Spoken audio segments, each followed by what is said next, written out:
नमस्कार, आप देख रहे हैं न्यूज मीटर, जहां खबरें नहीं सच का तापमान नापा जाता है। मैं हूं प्रेमा प्रियदर्शिनी, मेरे सहयोगी हैं सिमरनजीत। सिमरनजीत, क्या कहता है आज हमारा पहला मीटर? पहले मीटर में प्रेमा आज हमारे पास में है इंडिया और इंग्लैंड के बीच में जो कल सेमीफाइनल हुआ। काफ़ी बड़ा और काफ़ी रोमांचक मुकाबला रहा। आखिरी ओवर तक ये मुकाबला गया और भारत ने 7 रनों से इसमें जीत हासिल की है। उससे पहले मुकाबले की शुरुआत की बात करें तो जिस तरीके से इंग्लैंड ने पहले टॉस जीतकर पहले फील्डिंग का फैसला लिया, उसके बाद से ही लगातार ये माना जा रहा था कि जो भी टीम जीतेगी वो पहले फील्डिंग करना ही चाहेगी, क्योंकि उस ग्राउंड में वो जैसी कंडीशंस हैं पिच के हिसाब से। उसके बाद में भारतीय टीम जब बल्लेबाजी करने उतरी तो भारत को अच्छा स्टार्ट मिला। हालांकि अभिषेक शर्मा उतना कुछ खास नहीं कर पाए, लेकिन संजू सैमसन ने पिछले मुकाबले की तरह इस मुकाबले में बड़ी पारी खेली और बड़ा योगदान दिया। संजू सैमसन ने 89 रन बनाए। उसके बाद में संजू सैमसन का साथ लगातार सभी बल्लेबाजों ने दिया। ईशान किशन ने उनके साथ अच्छी साझेदारी की। ईशान किशन और संजू सैमसन के बीच में काफ़ी बड़ी साझेदारी हुई, लगभग 97 रनों की। उसके बाद में तिलक वर्मा आए, हार्दिक पांड्या आए और शिवम दुबे रहे, तो सभी ने पूरे तरीके से इस मुकाबले में अपना योगदान दिया और बड़े शॉट्स लगे। तो एक हाई स्कोरिंग मुकाबला, जैसे कि इसके बारे में बात भी की जाए, क्योंकि वानखेड़े का जो स्टेडियम है वो छोटा है, उतना बड़ा ग्राउंड नहीं है, तो आराम से बड़े शॉट्स लग सकते हैं वहाँ पर। फिर चलते हुए स्कोर काफ़ी ऊपर भी गया और ये 250 के ऊपर का स्कोर वहाँ पर बना। और हालांकि ये एक मुश्किल रही इंग्लैंड की टीम के लिए कि इसको चेस कर पाए, लेकिन जिस तरीके से इंग्लैंड की टीम बाद में आई है बल्लेबाजी करने के लिए, इंग्लैंड की बहुत दमदार कोशिश रही सिमरनजीत। जी इंग्लैंड की कोशिश बिल्कुल पूरे तरीके से दमदार रही। क्योंकि देखिए इंग्लैंड की तरफ से शुरुआत में जो अगर हम बात करें जोस बटलर उस लय में कल नज़र आए। हालांकि वो अपने जो उनको एक स्टार्ट मिला उसको अच्छे तरीके से कन्वर्ट नहीं कर पाए, बट उसके बाद में जैकब बैथल वो एक युवा खिलाड़ी हैं, अभी युवा बल्लेबाज हैं, और युवा बल्लेबाज में उन्होंने जिस तरीके से कल बल्लेबाजी की है इतने हाई प्रेशर में रहते हुए, और वो ऐसे बल्लेबाज थे इंग्लैंड की तरफ से जिन्होंने पूरे मुकाबले में भारत की तरफ झुका हुआ नहीं रहने दिया। हालांकि बड़ा स्कोर था, हालांकि एक बड़ा स्कोर था और माना जा रहा था कि मुकाबला 250 के ऊपर का स्कोर देखने के बाद ऐसा माना जा रहा था कि मुकाबला भारत की तरफ झुका रहेगा। लेकिन जिस तरीके से जैकब बैथल बाद में आए, उन्होंने बल्लेबाजी की और फिर वो 105 रन की उन्होंने वो पारी खेली है और वो आखिर ओवर में जिस तरीके से रन आउट हुए, लेकिन वो मुकाबला काफ़ी अहम रहा और उन्होंने पूरे तरीके से इंग्लैंड को गेम में बनाए रखा। उनके अलावा विल जैक्स की बात करें, विल जैक्स पिछले मुकाबलों में लगातार बेहतर करते हुए आ रहे थे। इस मुकाबले में उन्होंने अच्छा किया, बढ़िया बल्लेबाजी उन्होंने की और इसी के चलते विल जैक्स और जैकब बैथल के बीच में एक अच्छी साझेदारी हुई। उसके बाद में फिर धीरे धीरे जिस तरीके से विकेट गिरे, हालांकि आखिर में आके कोशिश की अन्य बल्लेबाजों ने भी। जोफ्रा आर्चर लास्ट में आए हैं, एज अ गेंदबाज हैं वो, लेकिन बढ़िया उन्होंने भी बढ़िया 2-3 छक्के उन्होंने भी लगा दिए, तो बढ़िया बल्लेबाजी उनकी तरफ से भी रही। जी सिमरनजीत, कल के मैच में एक सबसे प्यारा क्या कहते हैं एडोर मोमेंट देखने को मिला, धोनी और उनकी वाइफ का, उस पर क्या कहना चाहेंगे? जी बिल्कुल, धोनी जिस तरीके के खिलाड़ी हैं उनको लेके उनके फ़ैन बेस इतना कहें तो बड़ा और इतना तगड़ा फ़ैन बेस है कि धोनी कहीं भी जाते हैं तो वो सुर्खियों में बन जाते हैं। और वो मोमेंट एक आया था जब साक्षी धोनी, उनको लगा कि बुमराह के ओवर में वो विकेट हो गया है, तो उन्होंने सेलिब्रेट किया।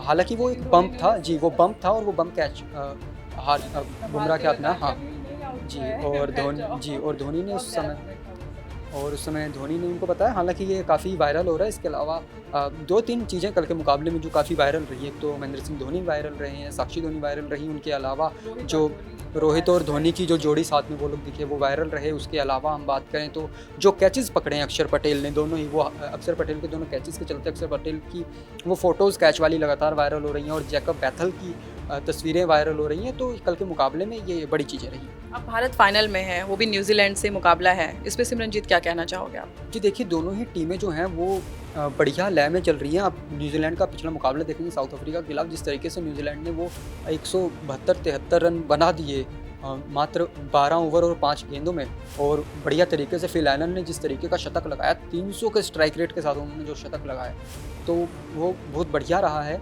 क्योंकि न्यूजीलैंड भी टफ मुकाबला देने वाला है। जी बिल्कुल, न्यूजीलैंड बिल्कुल टफ मुकाबला देने वाला है, क्योंकि न्यूजीलैंड और इंडिया दोनों ही बढ़िया लय में चल रहा है। न्यूजीलैंड की तरफ से आपको बढ़िया बल्लेबाजी देखने को मिली थी पिछले मुकाबले में, इंडिया ने कल बहुत बढ़िया बल्लेबाजी की है। तो अनुमान यही है कि नरेंद्र मोदी स्टेडियम में जो मुकाबला होने वाला है अहमदाबाद में 8 तारीख को, ये काफ़ी दिलचस्प मुकाबला रहेगा सभी फैंस के लिए। जी आगे बढ़ते हुए क्या कहता है हमारा सेकंड मीटर सिमरनजीत?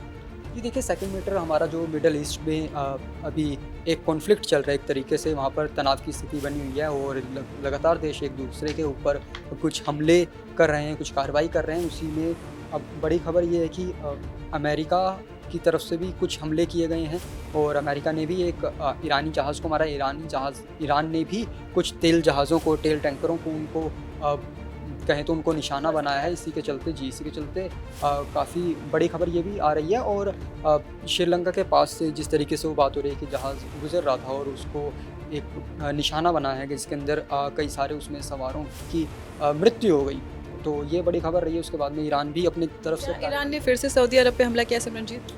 जी, ईरान लगातार हमले कर रहा है और लगातार वो ड्रोन के ज़रिए और मिसाइलों के ज़रिए हमले कर रहा है। और वो जो ड्रोन है वो आत्मघाती ड्रोन एक तरीके से जो वहाँ पर जाके फट जा रहे हैं, तो लगातार ईरान इस तरीके से हमले कर रहा है ड्रोन के ज़रिए। हालांकि एक चीज़ इसमें और अहम निकल कर आ रही है कि आप जैसे देखेंगे लगातार वहाँ पर कई लोगों की इसमें मौत भी हो रही है। और जिस तरीके से ये जो पूरा मामला है ये केवल एक देश तक नहीं रहा है, अब ये फैल चुका है। ये केवल लगभग 13 देशों तक ये लड़ाई फैल चुकी है। ऐसा नहीं है कि सिर्फ 2 देशों के बीच में ये तनाव की स्थिति है, ईरान और इसराइल।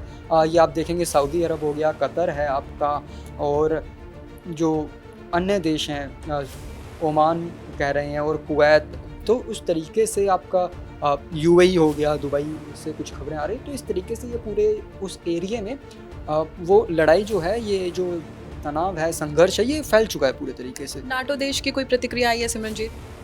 इस पे नाटो की तरफ से जो भी प्रतिक्रिया है प्रेमा, देखिए वो विश्व युद्ध जैसी स्थिति बनने के पूरे तरीके से आसार नज़र आ रहे हैं। और सभी का ये मानना है कि इस युद्ध को जितने आप कूटनीतिक तरीके से सुलझा लें और उसमें बातचीत के जरिए मसला हल हो जाए तो पूरे विश्व के लिए बेहतर रहेगा। वरना जिस तरीके से अभी ये तनाव आगे बढ़ रहा है तो कहीं ना कहीं एक बड़े विश्व युद्ध की स्थिति भी आ सकती है। इस बात में कोई चिंता, कोई डाउट नहीं है इस बात में। सिमरनजीत, भारत का अभी तक क्या रुख रहा है?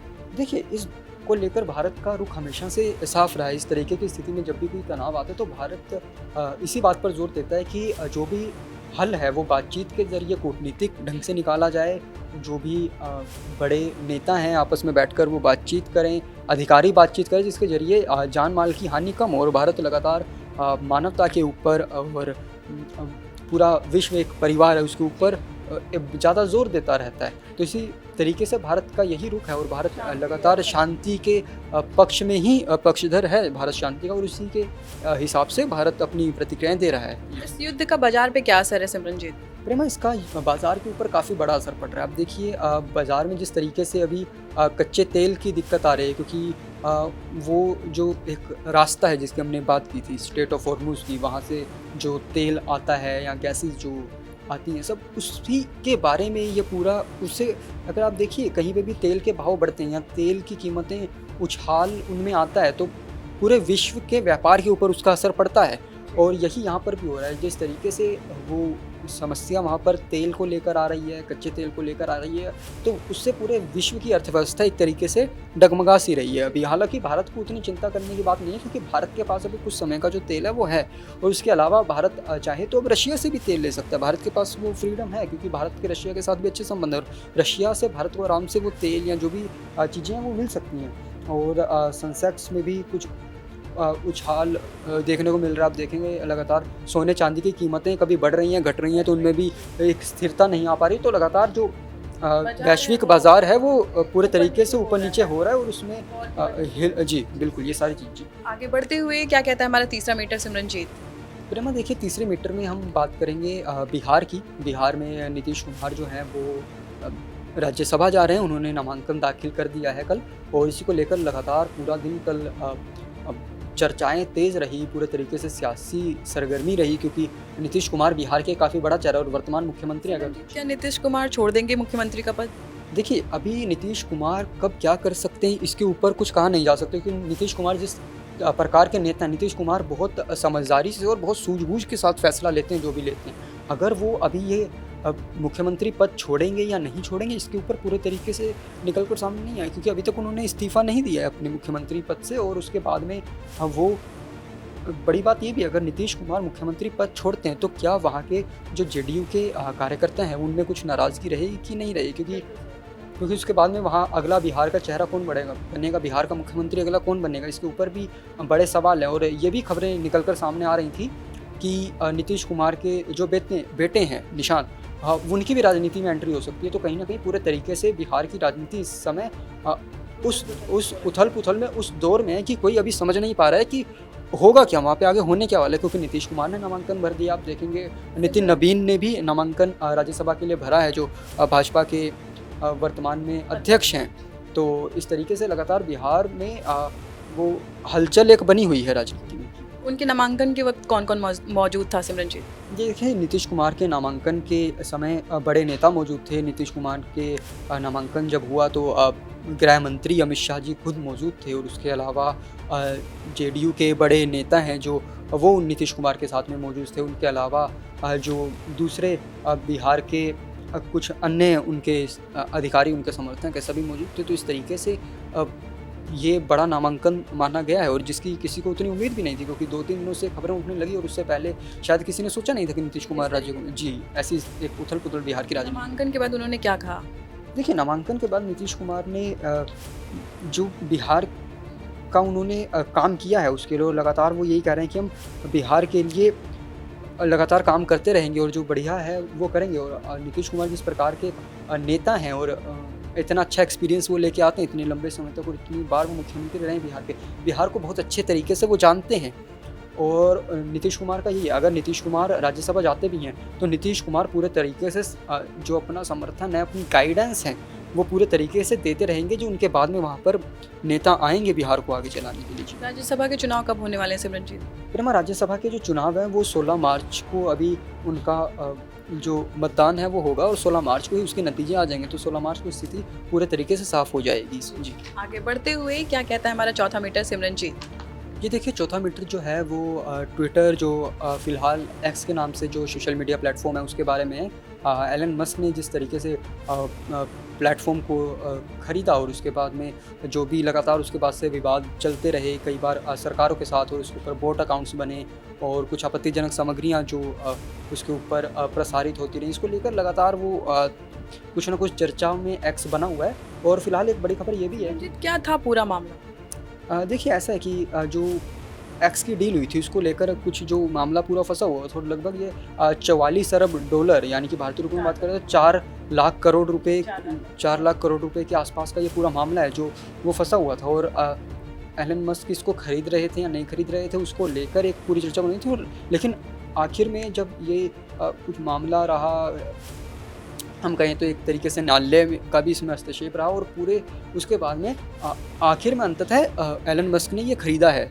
क्या चुकाने पड़े उनको 4 लाख करोड़? जी बिल्कुल, एलन मस्क को ट्विटर जब उन्होंने ख़रीदा तो पूरे तरीके से उनको जो रकम थी वो देनी पड़ी है। और उसके बाद में एलन मस्क ने 2022 के आसपास में इसको ख़रीदने का जो ऐलान किया था, उसके बाद में ये लगातार चर्चाओं में एलन मस्क भी बने हुए थे और एक्स भी बना हुआ था। फिर उन्होंने अचानक से इसका नाम चेंज किया। उसके बाद में फिर जिस तरीके से भी ये चीज़ें चलती हैं उसके फ़िलहाल अभी एलन मस्क ने इसको जो पैसे हैं वो पूरे चुकाने पड़े हैं एलन मस्क को इसके लिए। क्या ये विवाद अब ख़त्म हो चुका है? देखिए, ये जो विवाद है अब एक तरीके से कहें तो ख़त्म हो ही चुका है, क्योंकि अब उसके पैसे जा चुके हैं, और उसमें नाम हालांकि उसका प्लेटफॉर्म का चेंज हुआ है, और लेकिन उसके आगे अभी शेयर्स की भी बात होती है। और अगर एलन मस्क का नाम कहीं पर जुड़ा हुआ है तो वो पूरे तरीके से मार्केट के ऊपर भी असर डालता है। तो इसी चीज़ को लेकर है कि क्या वो पूरे तरीके से उसमें कुछ और अभी बदलाव देखने को मिल सकते हैं या नहीं देखने को मिल सकते हैं। हालांकि ग्रोक AI की जिस तरीके से बात हो रही है, तो ग्रोक और एक्स मिलकर उसमें क्या हो रहा है, तो सारी चीज़ें हैं। हालांकि कुछ आने वाले समय में साफ होगा कि एक्स किस तरीके से मार्केट में परफॉर्म कर पाएगा। तो आप देख रहे थे न्यूज़ मीटर, मैं थी प्रेमा प्रियदर्शनी, मेरे सहयोगी थे सिमरनजीत। कल होगी फिर मुलाकात न्यूज़ मीटर में, देखते रहिए राष्ट्रवाणी।